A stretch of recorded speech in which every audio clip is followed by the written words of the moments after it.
specifically through the lens of host-seeking behavior in the apple maggot fly Rhagoletis pomonella.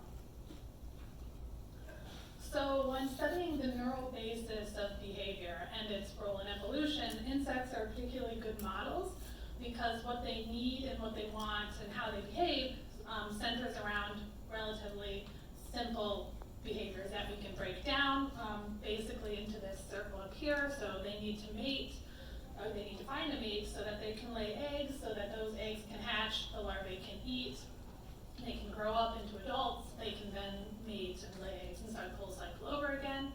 So when evolutionary biologists become interested when one of these behaviors is impacted and this cycle may break or may change, and then evolution happens.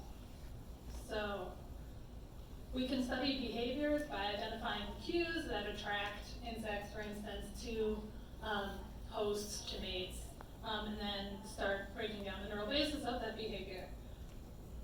It becomes particularly interesting in a phytophagous specialist insect where all these behaviors are interconnected, where there's not a different choice for mate, for a position site for the larvae to eat, when it's one choice that decides everything.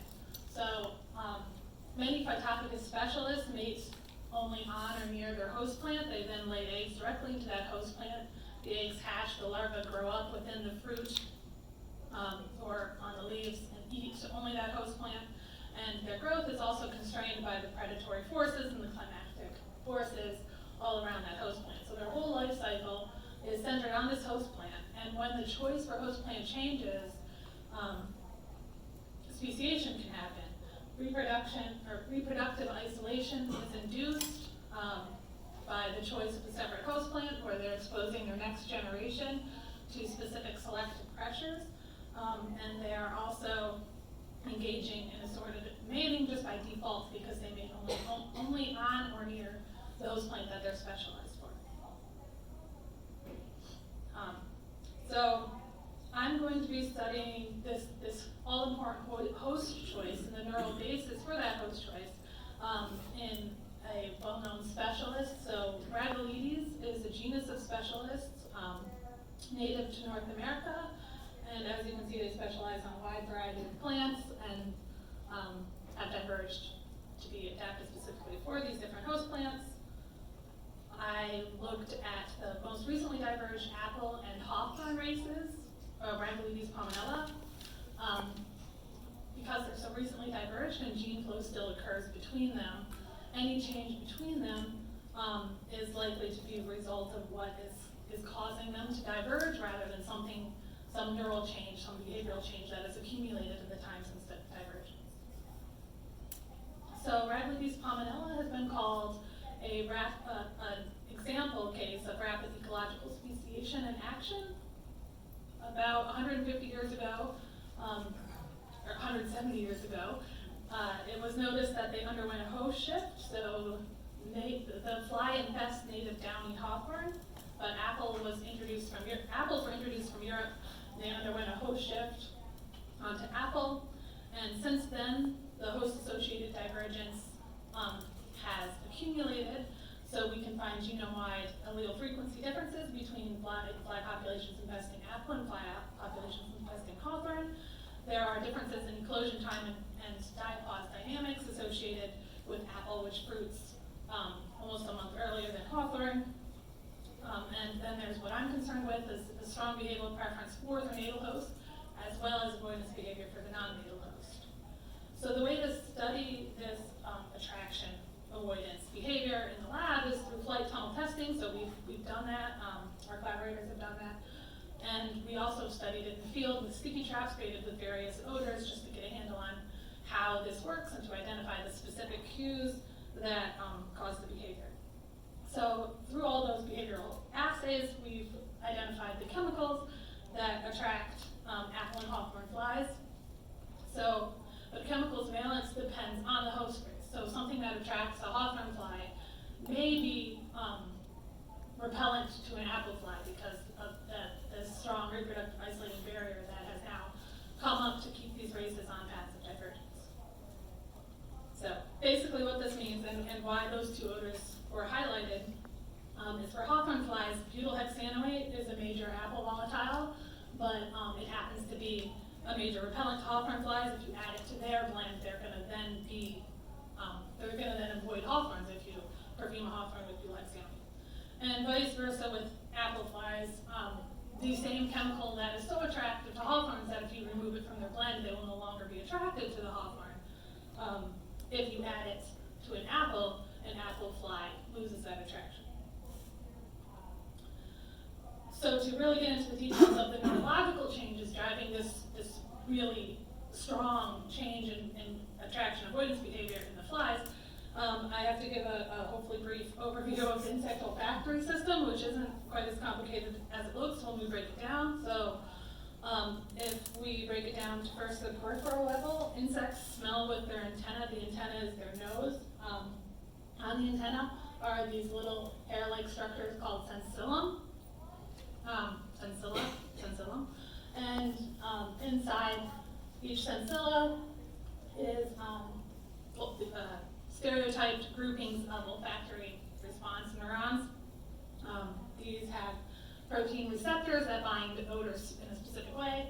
They also have other enzymes like an odor-degrading enzyme and an odor-binding protein that help with this binding and give each neuron its specificity. So in an evolutionary framework, each neuron has many different factors that can change to change the response specificity and potentially impact evolution. At the next level of processing, each neuron projects to its own area in the antennal lobe of the brain. The first synapse where processing begins to occur. Each area is called the glomerulus, and they're really specific and stereotyped between individuals of the species. At further processing regions, projection neurons carry information from each glomerulus to the next region where it gets a bit nonlinear, and also neurons from other places in the brain come in and help in multimodal communication and can affect what's going on in the antennal lobe. So theoretically, changes at any level can impact host specialization and speciation. For Drosophila seychellia, which is a specialist infesting Morinda fruit, there have been reported changes at this peripheral level, changes to the numbers of neurons that respond specifically to that odor, as well as changes in the odor receptor dynamics on specific of those neurons. At a more central level in the antennal lobe, for moth pheromone systems, there has been changes in glomerular topology, like which glomerulus specifically responds to which components of a pheromone blend, changes between strains of moths responding to different pheromones. Sister siblings of moths, or sister species. Okay. So in Rhagoletis, we started from the periphery and looked at both host races, and we're going to work our way up through the brain, looking for the difference that potentially shaped the speciation and divergence of apple and hawthorn host races in a rapid time period. So the way to look at response at the periphery is with single sensillum recording. Thus, we take a neuron, an electrode, we inject into neurons to get the neural responses. We go across the antenna and record hundreds and hundreds of neurons and get the responses to a wide profile of odorants, 50, 70, as many as you want odorants, and then we can cluster the neurons into types and see if there are any intriguing patterns. In Rhagoletis pomonella, this is butylhexanoate, the apple odor. This is 3-methylbutanol, the key hawthorn odor. They are specific to neurons that are always colocalized together within specific sensilla, which is interesting, but there's no difference in sensitivity between host races. So this is not, and they both have both neurons, both sensilla types. So there's no difference between the races here. So we moved on to this level to look for differences between the apple and hawthorn host races. First, we used calcium imaging to look at a broad view of the antennal lobe to see activity across the brain in a live insect in response to different odors that are puffed over the insect. And then here it's alive. We cut a window so you can see its brain. This is calcium fluorescence changes in response to 3-methylbutanol and butylhexanoate.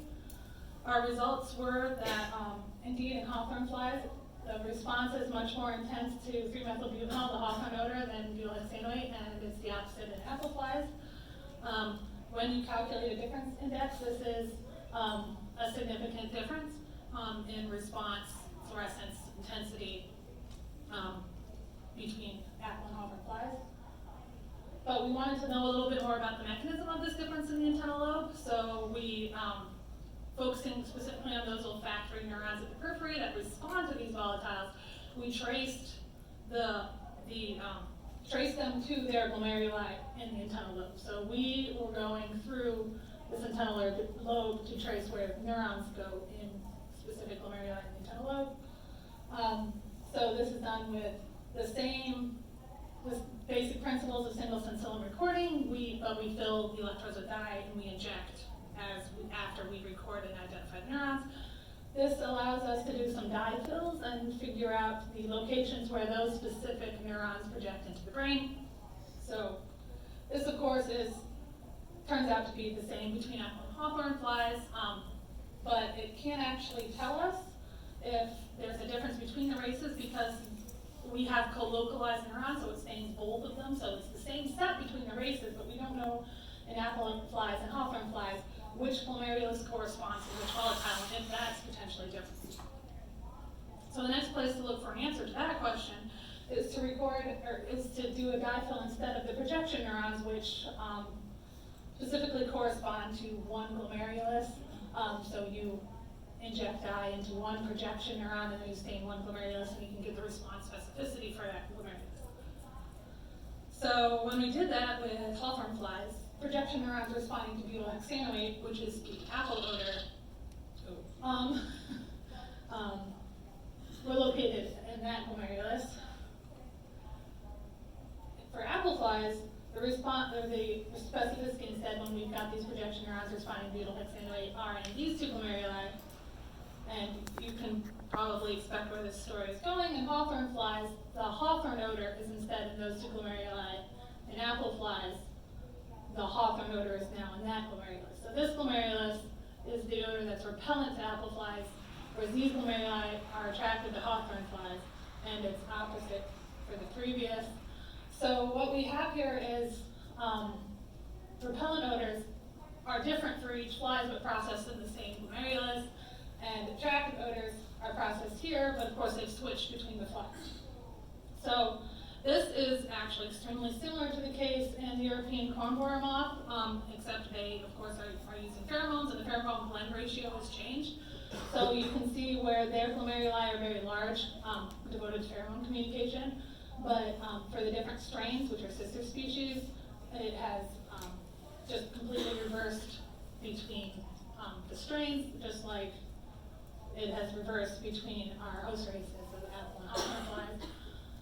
So the conclusion is that specific neurological changes can underlie both shifts in host and mate choice behaviors, and these changes may closely parallel each other, and as we gather more examples, we can see if this is true or not.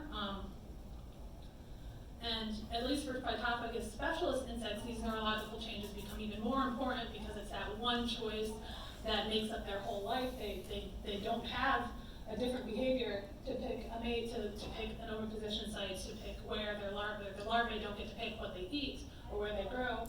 It's all this one choice, and it's this one neurological difference.